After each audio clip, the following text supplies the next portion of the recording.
The Dream 100 Show. The epicenter of influence, collaboration, and exponential growth. You're about to discover the power of relationships. Dream 100 relationships. And you're one relationship away from a totally different business and life. This is your host, Michael Tasner.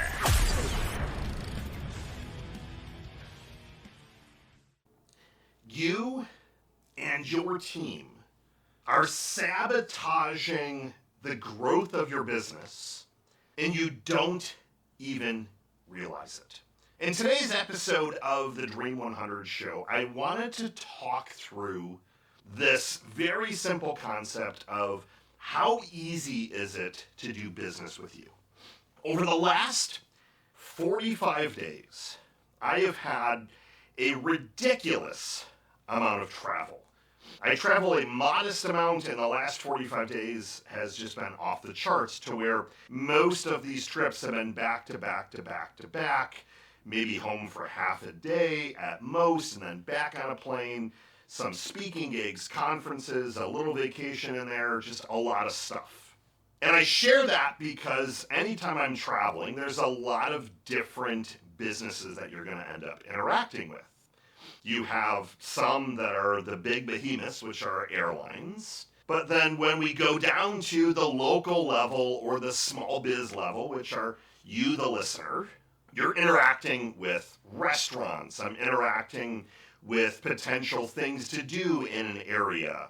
If you're renting an Airbnb, you're interacting with them. Maybe they're maintenance crews, pool cleaners, like lots and lots of different people when you travel, and quite frankly, just in your day-to-day life. And what I started doing, instead of just mentally logging things, I started actually writing some of these things down of my experiences. And I'm going to talk these through and share with you some of the things that really shocked me. Some of them might be very obvious, but what I want you to do with everything that I go through today is that I want you to try it on your business. Have somebody essentially secret shop you in some of the things that I'm going to talk through and see how easy it is to actually do business with you. So if I start with one, that anytime I'm traveling, I'm always looking for various types of restaurants. And if you start to put your end customer in mind, you're going to have people that are kind of coming through. So one of the cities that I was in was Orlando. So that's heavily touristy. So you're going to have a lot of tourists. If you go to someone's website, what are the two things that people are going to look for? There's actually three, but what are the two most important? Number one, the menu. And number two, if they like the menu, they want to be able to click a button and make a reservation. Less than 15% of the restaurants that I've looked at have the ability to make a reservation. Now, if you know that buying behavior and consumer behavior has drastically changed, especially the last 6 to 12 months, people don't want to call a restaurant to ask, can I be added to the wait list? Do you take reservations? They want to be able to see the menu. Is my family going to eat here and like this, yes or no? And in most cases, the restaurants that I looked at, if we were to be able to easily find their menu, which was a whole different story we'll get to, we typically didn't like the food, or like it wouldn't be able to fit for the whole family. But from there, okay, great, we found a couple that we liked. How do you make a reservation? So if you're a restaurant and you don't have it in black and white where someone can download your up-to-date, that's the keyword, up-to-date menu, and then have another button to where they can make reservations, you are costing yourself business. This also goes for local businesses. You might say, well, we have our regulars and we never wanted to do reservations. Well, if you know, again, that people don't want to interact with you, people are impatient. The level of impatience is growing astronomically. Very few people are going to wait 45 minutes for a table. Now, I could counter that point and say, well, I also stopped by one of my favorite cookie and coffee shops, which is Gideon's in Disney Springs, and people wait there every single hour that it's closed for at least 20 minutes to go in, typically waiting between 1 and 2 hours just to walk in for the privilege to buy cookies and this amazing peanut butter cold brew. But even them, when it gets really, really crowded, they allow you to make the equivalent of a reservation. You get put on a list where they text you to then come back in a different line. If you have any kind of business that needs a reservation, why not have it to where your menu is a beautiful PDF document that looks great on any device? Have a button where in real time it's got your availability, and if it's not your full availability, why not just put it all there? Why do I have to then call and say, well, it says that you're sold out, but is that really the case? Is that really the case? Now, maybe you save 1 or 2 tables for a regular or VIP or something like that, but if it's not the case, then state that. But if it is the case, also state that this is up to date, it's up to the minute.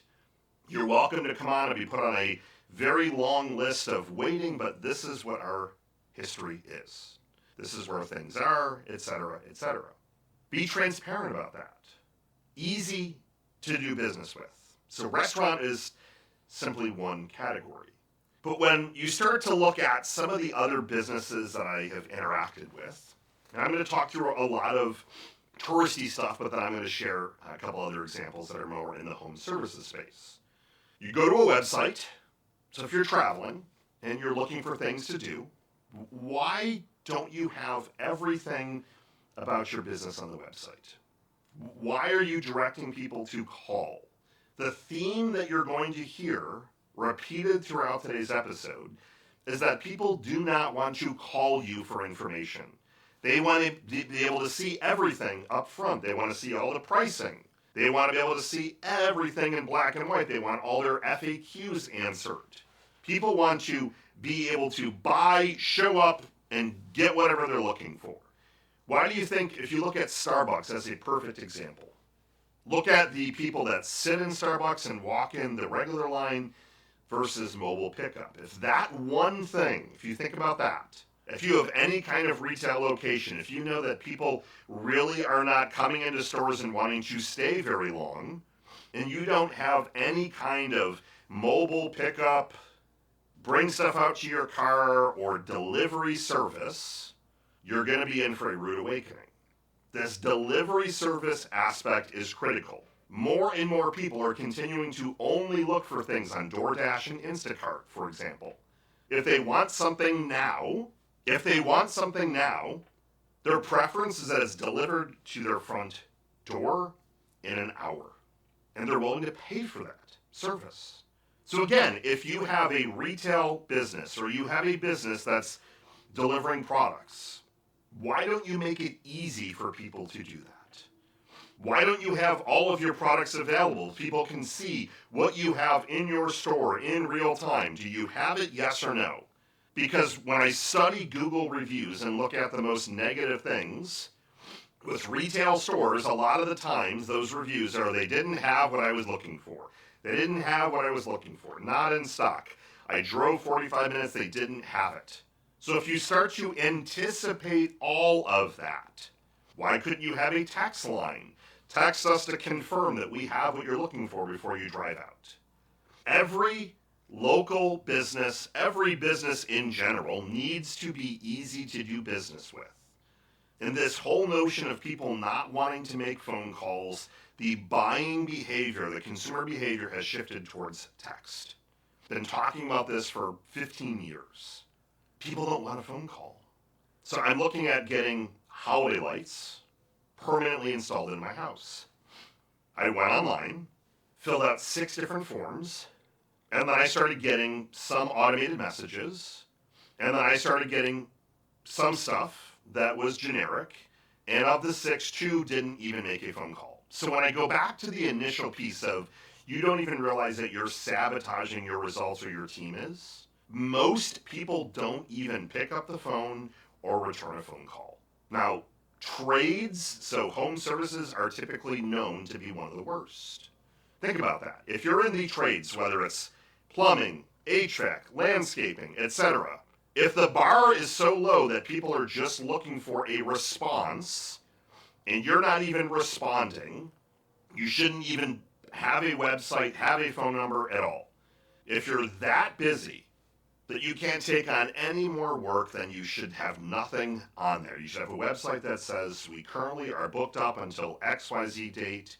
Do not call or send a message to this email and we'll put you on a list, but you're not going to be contacted for 6 months. I don't know very many businesses that have that. So if you're like most businesses and you're looking to grow, you need to make it easy to do business with, and that heavily hinges on communication. In particular, I want you to deploy text message communication. I want your phone number on the website to say call or text. Could even say text or call. I want you to follow up with people via text, email, and a call in that order. And I can guarantee you that they're going to respond the quickest via text. So if your business is not starting to adopt these, if someone wants to reschedule an appointment and they have to call in, I had to reschedule my vet appointment. Told you I would give you live examples. I was traveling. I didn't realize I booked a vet appointment. I called on Friday. Called in because they don't have the ability to, there's no portal, there's no way for me to text, nothing for me to email. Called in. Nobody answered. And it was, 11:30. They were open. Left a message. No one called back. Forgot about it on Saturday. Monday comes rolling around. I get an automated text reminding me of my appointment. I had to call back in again while I'm on vacation to reschedule this appointment and say, hey, nobody called me back. Why are you making it that challenging to do business with and to keep your customers happy? The customer service side of things, the sales side of things is crushing you. Absolutely crushing you. So what I want you to look at over the next 2 weeks is I want to look at how you are, what's your response time? I want you to start monitoring all of this. When I was looking for landscapers over the last 30 days, I called probably 20 companies, less than 5 got back to me. When I'm saying called, I would say, I'll change that word and say reached out to. Called, emailed, filled out forms on their website. So if you have leads that are literally coming into your website, maybe they're going to your spam filter, you don't even realize it. You need to audit all of the different places that your customers can communicate with you and make sure that you have it set up so that somebody is in charge of monitoring and tracking all that communication. Emails, calls, text messages, all logged in one place. That one thing will start to help you grow your business right away. And it doesn't matter if you're a brick and mortar, you're a local business, you're an e-commerce business provider. I just went through and audited a very large e-commerce business. We realized that 40% of the leads that come in don't even get more than one follow-up point. Just one follow-up point. So you are literally self-sabotaging. And if you look at all the other areas, start to make a list of the things that your customers have asked for. Maybe they've said, you only take cash. That used to be a notorious in like the ice cream, like if you own an ice cream stand, cash only. Very few people carry cash. So not only are you going to lose customers, then you're going to get negative reviews. People are going to say, I drove here, they didn't take cash, I had to leave, I'm not happy. You need to make it easy to do business with for today's economy. Communication done via text, transactions digitally, intake papers, people don't want to be calling and going back and forth. My insurance that I use is called Lemonade.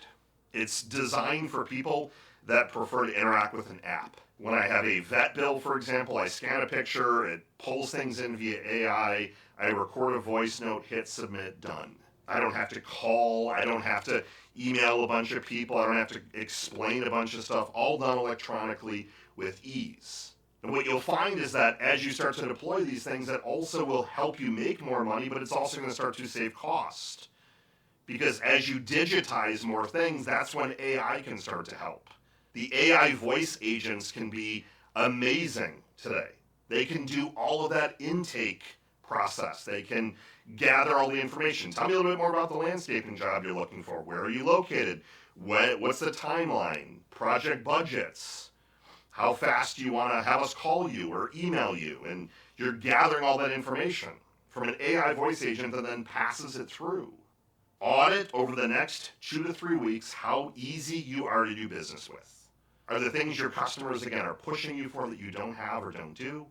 and then have someone secret shop filling out your website forms, your Facebook forms, sending inbound messages, calling you, and then I want you to monitor how fast this actually happens. You're probably going to be not pleasantly surprised that leads don't get followed up with, your sales team misses things, you miss things. I've been there. Facebook, for example, Facebook Messenger. People send me Facebook messages, so that we simply built a system to where that pulls it into our lead process. But the more that you can do to make it easy to do business with, you will win. Michael Tasner signing off. I'll see you next week. Good morning, good afternoon, and good night.